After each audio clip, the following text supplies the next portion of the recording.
Hello mga boss, ayan, dito tayo ngayon sa farm ni GPP, no?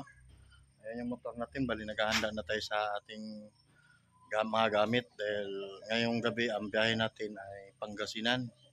Tatlos Pangasinan, Malasike, Mangaldan at saka Sison. Pagtapos natin ng Sison ay didiretso tayo ng Tugi, Garao. Ayan mga boss, ngayong hapon pipick upin ko na yung mga manok nila. Bali apat na farm ang kukunin ko, dalawa doon sa isa sa Rosario, isa sa Ibaan, at saka dalawa dito sa Kalaka.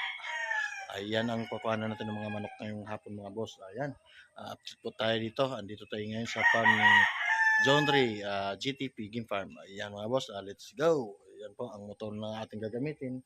Ito po yung mga gamit ko. Meron na po akong, kasi sa bundok ang daan natin ngayon sa Mountain Province, meron akong mga tools handa para kay Maxi. Ayan po yung motor natin.